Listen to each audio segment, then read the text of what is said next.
like writing should be passion. It should be about something that you want to write. It should be a story that you want to tell, not based off of what you think is going to be successful or not. It should just be from the heart and from the soul. Especially when you're using AI, I think it's important to maintain that element. With Veo's 3.1 update, the drastic improvement it had in the acting, I do think it's only going to get better, which is kind of scary, you know, like, and I mean, it's exciting and scary at the same time.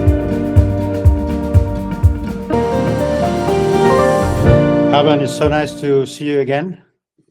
Yeah, likewise. Thank you for having me again. Yeah, and particularly now because we're kind of both in the trenches of generation. I think the last time we spoke, I was more sort of on the blog and still kind of doing traditional filmmaking. I'm now in the middle of making a short film, so you know, we're kind of having a very similar experience. So how have you been? How you were telling me just before we recorded about the Chronicles of Bone, that you're partnering soon with a company. Can you summarize for the audience? Yeah. So essentially, back in November, well, I guess it's even November right now as we're recording this, but the first week of November, I put out the first prologue for the Chronicles of Bone, and then have since followed it with the second prologue, and I'm working on the third one now. It's a dark fantasy show, primarily focusing on existing literary characters that are public domain. So, you know, Peter Pan, King Arthur, Robin Hood, and then also public domain horror characters like Dracula, you know, vampires, Frankenstein, and stuff like that, and putting them all into like one single world. So I'm in the process right now of wrapping up. There will be 6 prologues before the official show starts. And in the meantime, I'm in several conversations with a lot of companies about who I'm going to partner with for the show. And then once that happens, you know, a lot of the, you know, still be called Chronicles of Bone and everything, but the branding will change to be based around that partnership. So yeah, just you know, in the final stages of that, and just, you know, looking for the right home for it. So much fun. Yeah. So Chronicles of Bone is like a container for these classical stories that are in the public domain, you're saying? Because what I've seen didn't ring any bells of old stories or anything like that. It looked like it's a completely new story that I'm writing. Like, it's all, you know, original stuff that I've written. I'm just using those characters. Like, for instance, in the first prologue, we follow a character who goes, like, who's known as the last Lost Boy. So he's the last surviving Lost Boy of Peter Pan's Lost Boys. Right. And he rescues Tinkerbell from some outside pirates, and informs her that Peter Pan is also dead. And then the second one introduces our primary villain. If it's like a blink and you miss it kind of thing, but in the very, very beginning, there's 2 guards talking, and they make a King Arthur reference where he's like, "Have you heard of this boy from the southern realm? He pulled the blade from the stone," referencing like pulling Excalibur from the stone. And the main villain, his name is Beric Mordain, and he is the son of Vlad Mordain. They are the Mordain dynasty, and Vlad Mordain is my take on Vlad the Impaler. So like kind of like a riff on the, you know, on the vampire characters, and you know, having vampires. The way I've written these vampires, they're very different than traditional vampires, and that was like kind of the thing that excited me about using these characters, because they're all characters people know. But I do feel like the stories have been really tired and told so many times in pretty much the same iteration. So my idea was like, okay, take the basis foundation of these characters, but pretty much throw everything else out and completely rewrite new stories and a new tale, and also have them all exist in like a singular world. So very like Game of Thrones-esque, where there's like different factions and all this. There's a lot of, you know, political backstabbing and all these things that will lead to a primary head of these characters all having to interact with each other. That's so interesting, because you started with you know, big 20th century cinema IP, Was it Star Wars, Batman? Yep. There was a third. The third was my original, which was the Echo Hunter franchise. Yeah. Okay. No, of course. But wasn't there a third IP? I'm getting mixed up. Not that I did. I mean, I did a bunch of like IP stuff, like as fake trailers, but the only two fan films that I made that were all based off of existing IP were the Batman and Star Wars. Yeah, but that's really interesting. So that you started with that, the kind of classic Hollywood IP. Now you've gone back in time to very classical stories. I can see you weren't joking when you said you were a fan of Karloff and Frankenstein, and Yeah. so you have a connection to this classical sort of literature and characters.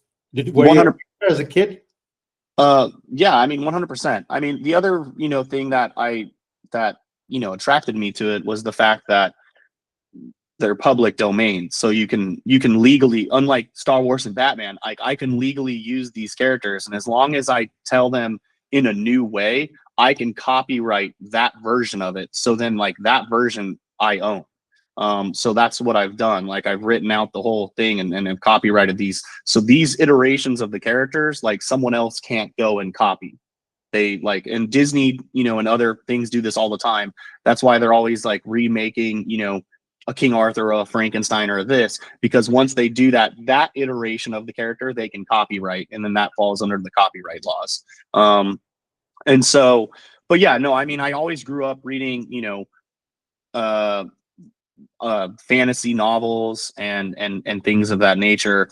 And then, when it came to cinema and stuff like that, I always enjoyed different takes on, specifically characters like Robin Hood. I was a huge fan of Robin Williams' Hook, which was like the adult telling of Peter Pan. And then, I mean, the classic horror monsters also big, like all of, from every, I mean, I've always loved like vampires and all the different iterations of them. The Frankenstein character is an interesting one because I feel like it's been told so many times and it's usually fairly similar in each telling.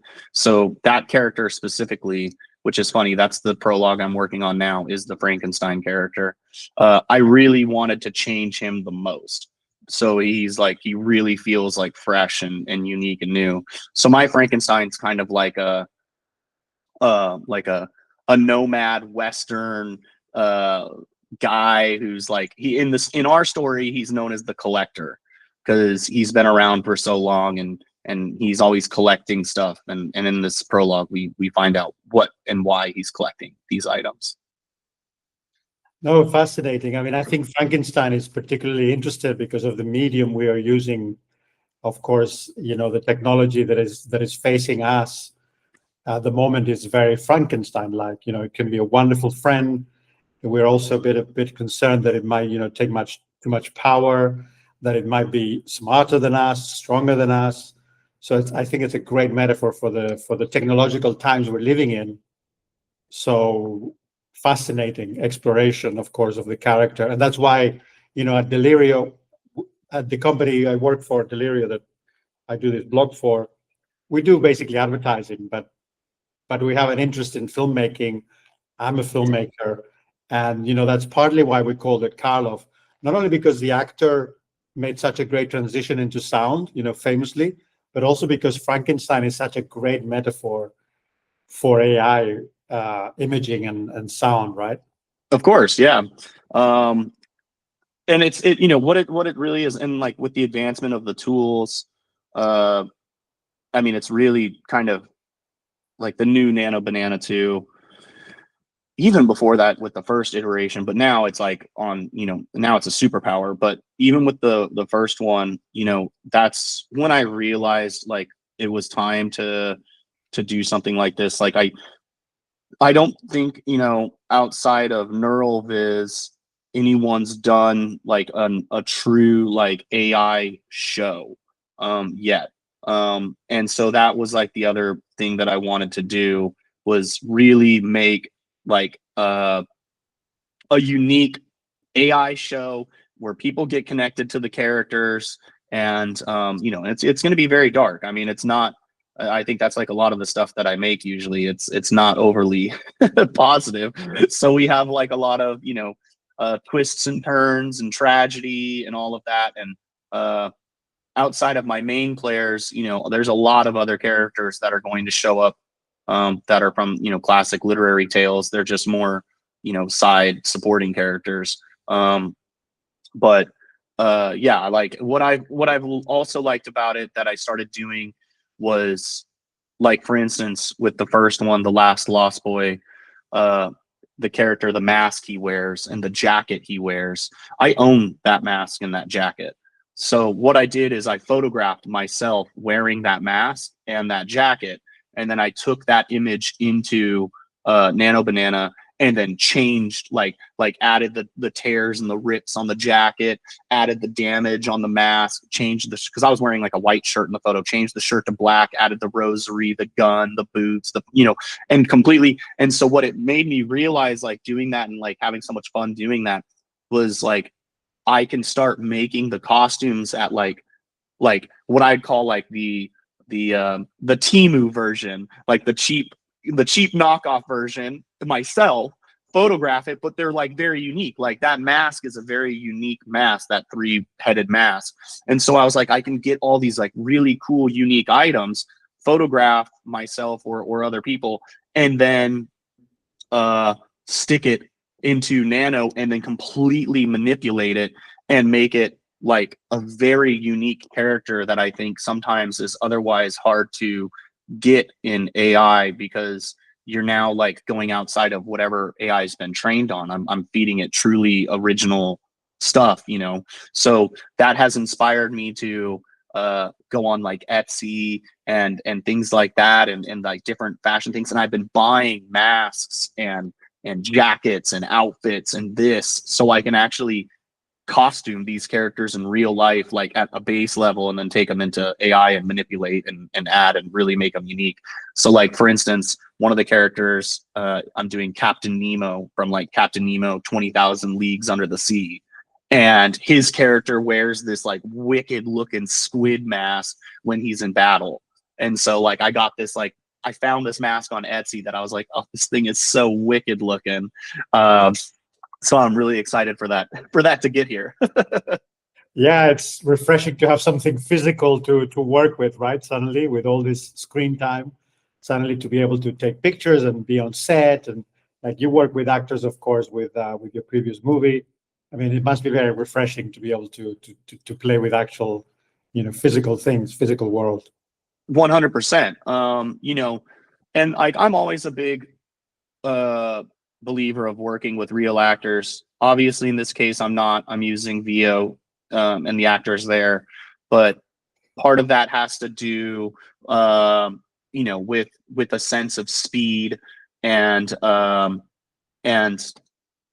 the facial performance capture, like using like a runway act 2 or a wand, is just not quite at the level that I need it to be at compared to like what's coming out of Veo. Like Veo, the facial animations and everything are far superior to those two models. And so until like the facial performance capture model catches up, like it, to me, it's more beneficial to use the Veo element. And I found some tips and tricks to maintain consistent character voices out of Veo, which used to be like a problem, but now like I figured like a workaround for that, without having to go into 11 labs, because I do feel like sometimes when you do voice changing with 11 labs, you lose some of the emotion. I find 11 labs does better when it's text to audio and you're texting it, but then it won't line up with my character's things. So one other thing I thought about doing as we approach the episodes is hiring actors and doing essentially like what would be like an ADR session, where I would generate the characters in Veo talking, have the actors watch it, you know, and so they can see how their mouths are moving, and then match their performance to the AI characters' mouths moving. So that way I can maintain the facial performances that I'm getting out of Veo 3.1.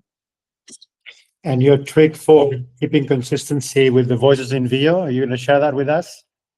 Yeah. So what I have found is you have to maintain, like, one, you have to create the videos in Flow, in the actual Veo Flow model. And I don't know if it does, you know, like I've tried it in some other apps, but I didn't have the same success in the consistent voices. Was it's in the Flow app, and then on top of that, it needs to stay in the same project folder. So as long as like whatever character you're doing is in that project folder, it should, and then you have to maintain the same prompt for like when you're describing the voice. So as long as you do those things, what I was getting is like about 95% of the gens would have the exact same voice. And I was like, wow, this, every now and then you'd get one that's like completely off, but all the other times it was like pretty much the same. And I was like, wow, that's really unique. And so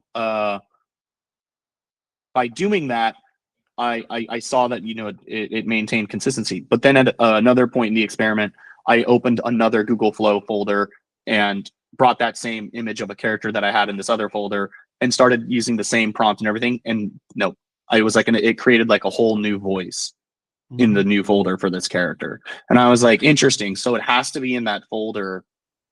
Like, I think there's something in Veo's workflow, and I could be wrong, but this is just how it worked. It's worked for me so far, is being in that folder.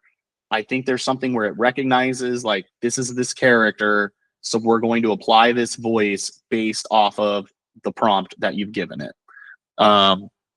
So yeah, it's you know, it's been very interesting.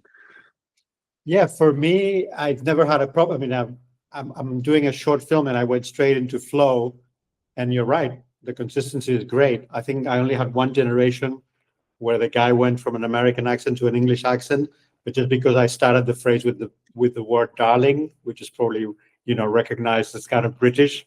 But yeah, that, I mean, that makes a lot of sense because those folders are basically kind of projects where you can kind of put shots one after the other to build a scene.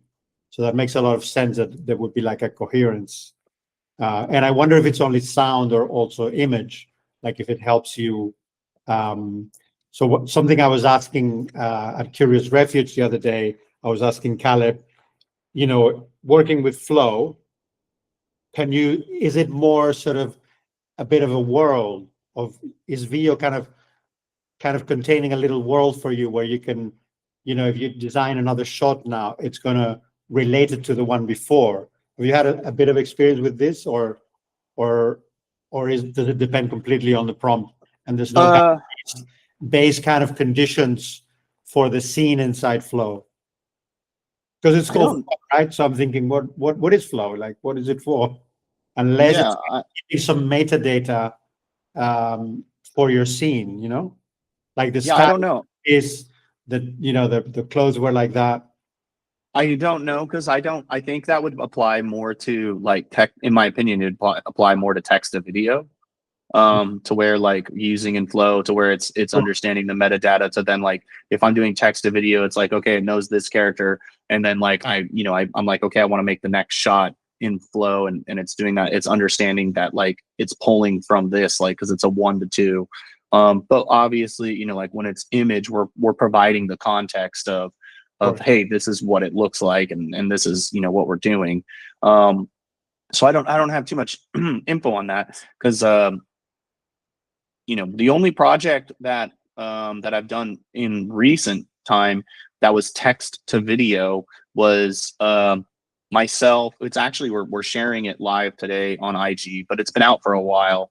But myself, Mike J. Mitch, and Sav, the three of us directed a spot for booking.com, and then it's a nationally broadcasted spot. If you watch any NFL or college football games, I've caught it quite a few times, like running on those commercial runs. But we did that spot entirely text to video because you know, one of the hangups with Veo, and I love Veo, but you know, like all tools, they all have their hangups. And one with Veo is that you can't you can't take an image and generate of children. The only way you can do children is if you generate it from text to video. And this spot featured a family, and so we needed to have two kids in the shot in this, following this family. And so we were unable to do it if we did it with images. So that was where we, and that was a lot of maintaining consistent prompts with a lot of, a lot of actions that had to take place, as well as the family. The whole premise of the commercial is that they're interacting with an invisible house, and AI and trying to tell like it to interact with invisible objects was a very unique experience. But we were able to do it, and we were really proud of the final result. But yeah, what a journey on that one. Yeah, I'm so inspired that you take it positively, because it drives me crazy. These kinds of things drive me mad. I think that, would you agree that the kind of deepest pain point for AI artists, filmmakers, is the amount of iterations and the amount of failure? It's basically like being on set and having to do, 20 takes for every shot. Oh yeah, I mean, like I realistically, I think like I do so many gens. I think it's to a point of like it's absurd. Like I almost think I gen everything at least at the minimum 50 times, and then sometimes I've gone as much as like in the hundreds of generations for a single shot. And I used to tell everyone to use Veo Flow, because if you use Veo Fast 3.1, it was free. And I swear, and then just recently I saw they changed it to 10 credits now a gen, which is still not like a lot, but like they are now charging you credits. And I was like, oh, they're trying to dial back for insane people like me that are just like, oh, I'm gonna gen this thing into oblivion. Because if it's unlimited, but I think it should be unlimited. The price that Google charges for that monthly subscription, I think they should allow creators to have that flexibility. Yeah, for me from Spain, it was literally free like a week ago. Then it went to 10 credits on peak times, on US peak times, and now it's charging 10 for every fast generation on Flow. Yep. Yeah, which is Yep. a shame. I knew, I've kind of figured that this would happen. I'm still under the belief that at some point or another, all of like no different than like how streamers, are constantly raising their prices. I do think that'll happen with AI generation tools. I think at some point or another, it'll be slight increases, but they'll continue to slightly increase and increase and increase and increase. Just because I don't actually know how, sometimes some of these work with the amount of compute power that I know that they're having to pay to charge what they're charging. Like, I don't, like at some point, I think like there will have to be some give because, or there's a way to bring the compute power down, like the costs of compute power.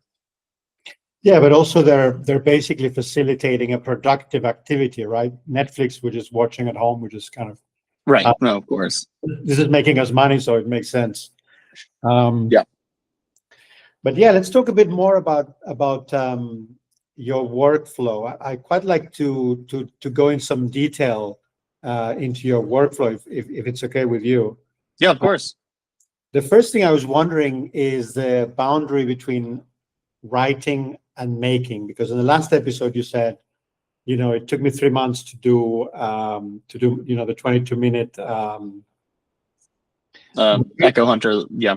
Echo Hunter, and it was 3 months, and that was everything, like script and production. And so I'm wondering about the frontier of between screenwriting and production, because of course traditionally they're very different arenas, but now they're both with a laptop, they're both with a computer potentially. Part of me thinks, am I going to write this script or should I just generate it? Because it's more effort, but it's not so much. Like I don't have to call actors, I don't have to go on set, pay for locations, provide catering. Like between writing and generating, the distance has really shortened. So I'm wondering whether you kind of really write a whole script and then start, or you kind of start. How is that frontier, that line? Yeah, I mean, I think Well, first and foremost, I always write a script, period. Before I do anything. I think, I think having a having a script and, reading it over many times and finding its flaws and trying to improve it is the basis for anything that's you want to be at a quality that I feel like um is going to be good. Like, I mean, that is, I think for me sometimes that I feel like is some of the problems that I see in uh films today or shows and things like that, is because, and that's not because there's a bunch of great films and shows, but then there's also a bunch of bad ones. And I think what happens is we're in such a need right now because there's streamers need X amount of content, uh studios want X amount of movies, to where there's so much demand, and to meet the demand, I feel like the supply is taking a hit. Because I think, I watch a lot of like older films, and it's funny because our techniques in filmmaking have gotten so much better over the years. Like today, like cameras, lighting, all of that, it's so pristine and so well done. But then I feel like the writing has gone backwards and gotten worse and worse and worse. And I really think that's because scripts are just being rushed out. I think they're also being manufactured based on of like, oh well, we pulled all of these audiences and we think like this is what's going to be a good film, as opposed to like writing should be passion. It should be about something that you want to write. It should be a story that you want to tell, not based off of what you think is going to be successful or not. It should just be from the heart and from the soul. And so and especially when you're using AI, I think it's important to maintain that element. So I always write everything. So like when it comes to like, for instance, Chronicles of Bone, when I finished Echo Hunter, A Memory Too Far, I didn't do anything for about a month and a half to 2 months, because all I did was I started writing that. And I spent like essentially a month and a half just writing the whole show. Um, and and by when I say writing the whole show, it's not the scripts. Like I wrote like essentially the arcs for all the characters. Like this is what's going to happen, these things and all this and all that. And so right now, like I only have like, I don't even have the first chapter written as a script. I have the first 6 prologues like written as scripts. And so like I'll probably, once I put out this 3rd prologue, I'll be done for the rest of the year, because I'm going to take a few weeks, for the holidays. um I'll probably spend that time in the holidays writing scripts for season 1, and then get those all in a line, and go through and make sure that I'm not missing something or there's any flaws. But like when it came, for instance, to previous projects, when I did Echo Hunter, same thing. I wrote the script. I think the reason why that one in time takes longer is because I was working with actors and stuff like that. So you have to schedule, shoot days and days that work for everyone. So that like obviously, pushes time, because you don't have everyone ready at a moment's notice. Whereas like now, like when I did the Chronicles of Bone, I made 2 videos. Granted, they're much shorter, but I made 2 videos within the time span of like 13 days. And that's just because I'm not having to, like, I don't need to rely on anyone. It's just myself. So like if I just sit down and start going, I can move pretty quick. I did still partner with my composer for the second one, and he'll be composing a lot of the episodes, to come. Uh, but yeah, it's very unique, and I'm very pleased to see, like with Veo's 3.1 update, the drastic improvement it had in the acting. I do think it's only going to get better, which is kind of scary, like, and I mean, it's exciting and scary at the same time, because I'm Yeah, like, fine. yeah, I think like by the time, like, I do think like, because I feel like 3.1 was just kind of like a soft, like, hey, we made some updates, we polished some things up, we have first and last frame now, like some cleanup. But I have a feeling whenever they do 4 is going to be another like, bam, like game changer. Like it's gonna just blow, you know, like another one of those moments, kind of like when Sora 2 came out, where it just kind of breaks the internet. Yeah, and you were saying you could kind of waiting for the next iteration of Veo for a feature film. Do you still have that project in mind, or? Yeah, but the 3.1 update was definitely not enough. So we're still waiting for it to get to the point. And I think, you know, I'm still waiting on a few, like there's a lot of things, you know, that we're getting better and better with all the iterations of the tools, but there's still lots of things where it's just not there yet. And, you know, a lot of that would be action, you know, hand-to-hand combat, sword fighting, things like that. Still don't do, I mean, they're getting much better. But they're not there yet, you know, like we can't have like a proper sword fight yet where it's like you actually have, you know, the blades hitting each other, like it still has to be like really creatively done in order to like get that visual across. And I'm waiting for the point when it's like I can do a 10-second gen, or ideally longer, 15-second gen, one shot, and it's two people and they're sword fighting, and it's like a real sword fight like that you would shoot. Once we're at that, then you know, all bets are off. So yeah, I mean, it's you know, it's interesting. You know, I think also prompt direction, it's getting better, but like that was probably one of the things I noticed with Veo, with their 3.1 update, that was really impressive, was the prompt direction, of like I tell a character to do something and they do it. But you know, each tool does something better than the other. Like I do find that like Kling and Minimax right now do action substantially better than Veo does action. Yeah. When you were talking about the photographs you took of yourself with the masks, I was thinking of a problem I wanted to resolve, which is basically someone breaking into a fence and going through to a kind of restricted area. And I suddenly thought, okay, I could take a picture, because Veo was really struggling to interpret, and it wouldn't get them through the gate to this other zone. It would just always stay on this zone for some reason. So yeah, I think Kling would be better with that probably.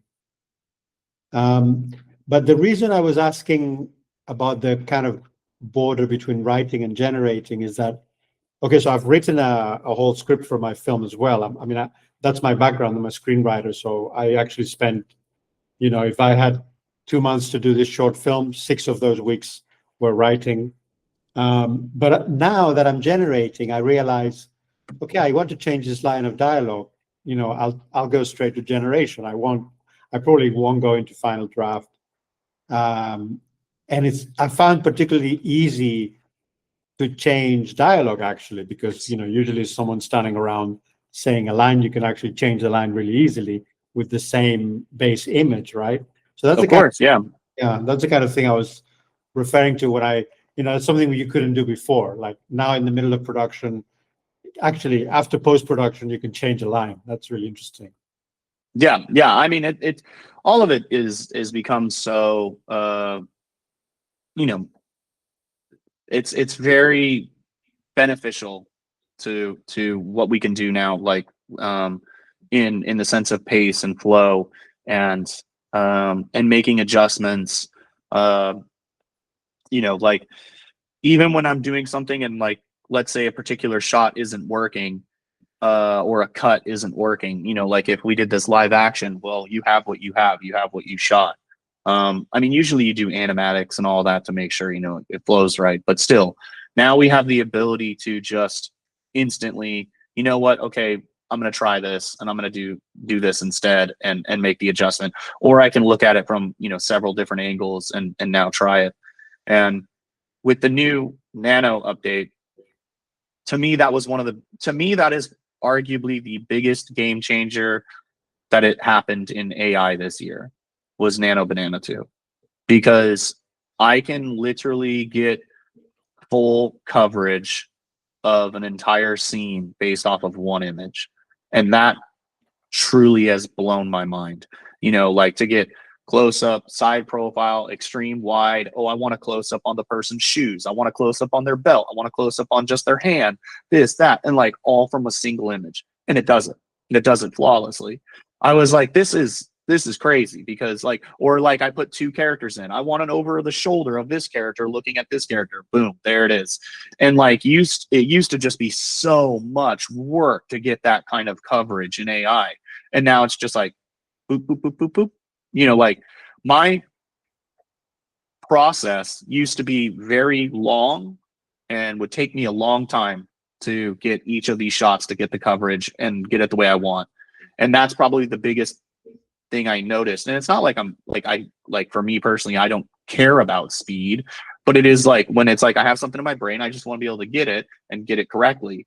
And now I can get there a lot faster because of Nano, and with a lot less workarounds where I'm having to like go through an AI tool into another AI tool into Photoshop, back into another AI tool, and then like I have it.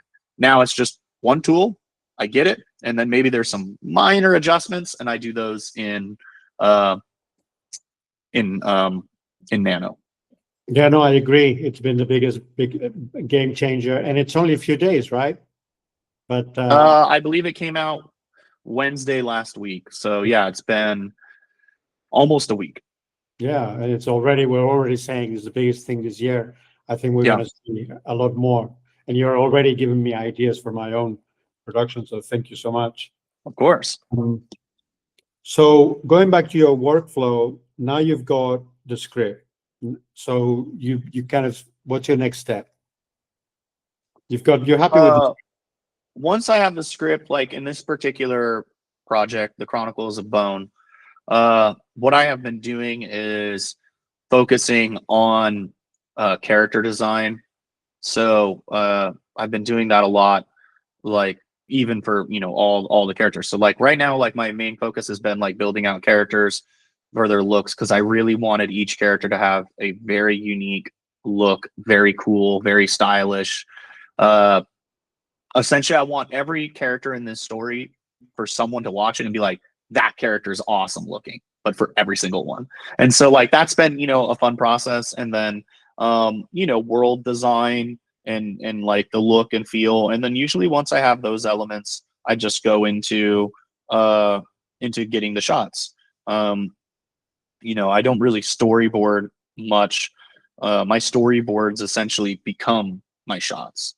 So I'll start boarding out, you know, like I have like a storyboard process, and I'll start putting the images in, like, you know, we're going from here to here to here to here to here, and I'll do that, and then once I've got, you know, all of the boards done, I just take those images into whatever tool and I start animating them. And sometimes what I'll do when I'm boarding, I'll take the images into the tools and do some test gens to make sure it'll animate the right way. And then I'll put like my notes below of like which tool performed better, and this prompt performed well. And I do things, you know, like that. So the character design, is that Midjourney mostly? In the past it was, but not as much anymore, because I've been getting such good results doing the like the live action references and then taking them into Nano. So that's been, you know, like really, really beneficial there. Okay, so you design the character, then you create the stills, which are basically first frames for your video generation. Is that it? I'm sorry. I apologize. I'm just getting some messages. What was the question? No, do you wanna respond? Oh no, it's okay. It's okay. Okay. No, I was wondering, you said so you design the characters, now you're designing them through live action photography, then you stylize it in Nano, and basically you aim to create the first frame for you to then video animate. So your story basically made of first frames of the shot. Yeah, like I'll show you the very first, without giving too much away, for my next prologue. That's the one I'm working on right now. So like essentially when you see it, like there's the first 6 frames of what we're going to see. And so that like essentially, shows the story. Also, if you could, when you put this out publicly, just blur these other ones so people don't see it, or zoom it in. So you want me to blur? Just the slides, because I just realized like you can see the other slides here on the side. Okay. So that way I don't want to give away too much of this one. Okay. But yeah, so like, but that's like the process that I do is like, I bring up these like I build out the whole thing, on those things, and I'm like, okay, it's gonna go from here to here to here to here to here, and then I just do that whole thing for the whole spot. Because I found like, it's really helpful. But then also like once you have all those, you can go into your edit, and then that's what I was saying, where you can get to a particular spot and I might be like, this actually doesn't cut together very well, I don't like this, and then I just jump back into AI and make a different shot for that particular cut or whatever, to where it flows more naturally or better. But I find like starting with that base of the shot list, and I mean like the boards and everything, just gives me a good idea of the pacing and the look and the style and everything. Yeah. I'd love to work like that, but I can't stop myself from, every time I'm happy with an image, I'll go and animate it and actually drop it into DaVinci. I'll just right. I so I've got like a third of a movie now, and I haven't generated any images for the rest. Yeah, I like to like, for me, it's like I kind of go in the stages of like, on the image side, I generate all the images. So I used to not do this. I used to do like what you're saying, like kind of like generate and go. But what ends up happening is, especially once you start doing the longer form content, is these tools are updating too much. That like, I feel like images were pretty much there at like amazing, perfect quality, but the video models are not. And the video models keep getting better. And what's going to happen is you're going to start animating. You're going to get like a third of the way through your film, and then Veo 4 comes out. And then you're like, well, this first part doesn't look at the caliber anymore. So the approach that I took was, I'm going to get the whole thing, all the images done before I even touch the video animation. Like I'll do my tests, that I mentioned, just to make sure like this animates correctly or does whatever correctly. But then this way, once I go into the animation stage, I'm going substantially faster now because I have all the images done. So I'm just pop, pop, pop, pop, pop, pop. And this way I'll always maintain whatever's the top of the line video animating tool, because I don't want to have the issue of like making something and then I'm halfway through it and then this new tool comes out and it's like, well, all of this is pointless. I have to redo all of it. Well, for me, the way I'm doing it is I'm actually in the back of my mind thinking this is not the final animation. If there's a half decent one, I'll just throw it in there. It's like a rough cut, right? Right. Yep. And I know I'm just going to go back to that same still image and regenerate. And if Veo 4 is already there by then then great. So yeah, it's actually similar, but I kind of test everything on video. So now I have like a timeline of a rough cut with kind of half okay generations that kind of look, more or less like I want them to look. It's funny. It's like it would be like a film with the bad takes, let's say. Right. Yep. Until they kind of what do you call it? They process the good ones, the good rushes, let's say, which is funny. Okay, so can you kind of take me through the tools you use? Like you've mentioned Veo, you've mentioned Nano Banana. Do you go less into Photoshop now that you've got Nano Banana Pro? What other? I still use Photoshop pretty extensively, but less than before. But yeah, so primary tools is Veo, Free Pick, because I use Nano Banana and Dream inside of Free Pick. Dreamina, because they have the 10 frame feature that I've not yet seen anywhere else, where you can do 10 keyframes as opposed to just a start and last frame. What's that again? What's that tool again? Dreamina. It's made Dreamina is made by is essentially, you know, ByteDance, and ByteDance has, you know, TikTok, Dream, Dance, Dreamina, CapCut, all of that. So they're the AI like hub for like the tools like Dream and Dance, but they've recently integrated all of the other tools as well, like similar to a Prepick where they have like Veo and Kling and all of that in their platform. But the thing that's most unique on their platform for me is the 10 keyframe feature. So you can upload 10 images into it with a total duration of it being 1 minute long. So you can essentially make a 1 minute long shot if you put in the keyframes. Okay. So you're telling it go from this shot to this one. It's like start frame and end frame, but 10 times for the one sequence shot. Exactly. And Wow. something that's also really unique is you could do like a stop motion effect to get like a particular, like if you're trying to get a very particular set of a movement, because you can change the duration between each image from 1 second to 6 seconds. So you can have like from image 1 to image 2 can either be 6 seconds where like the AI will, you know, interpolate that, or it can just be 1 second. So it goes from here to here really quick. So that's been really great, and that's running on Dance. You know, which is a very powerful video generation model. I also, you know, always been a long time user of Kling, absolutely love Kling. So I still use Kling substantially.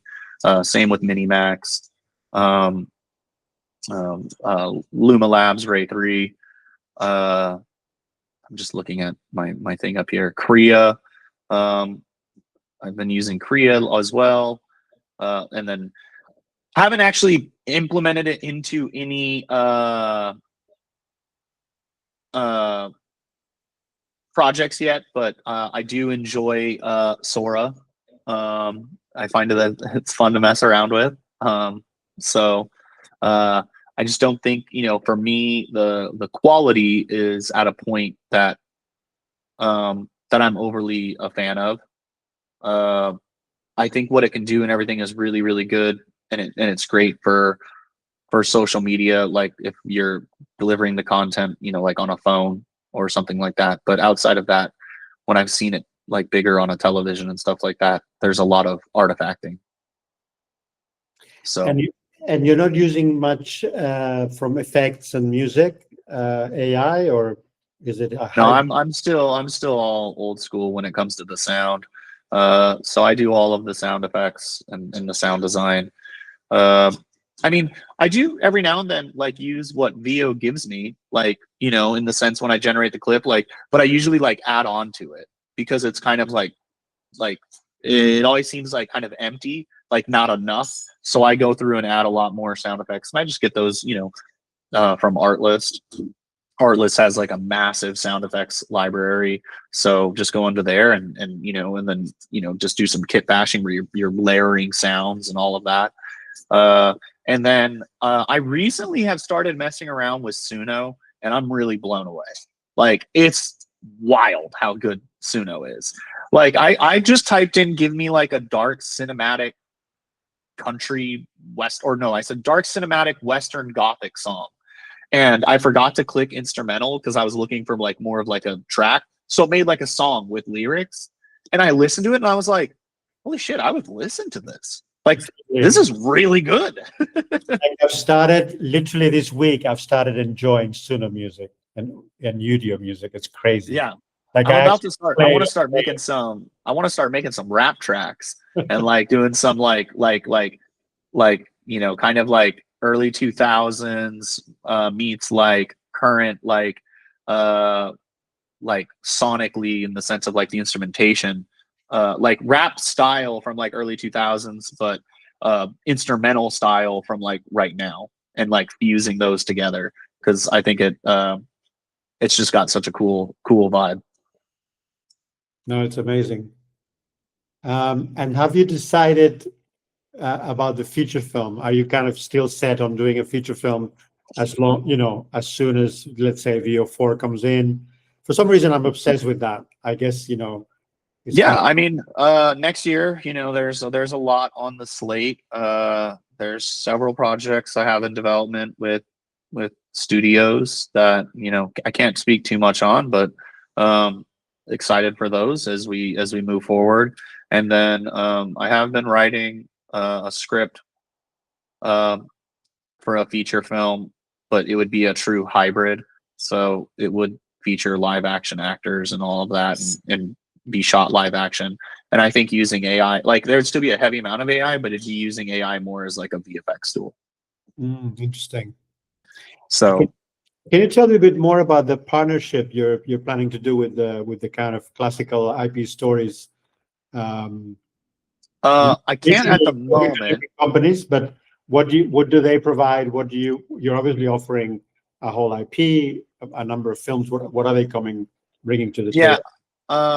I can't actually speak to it at the moment, but once the deal is locked, then I can talk more about it for sure.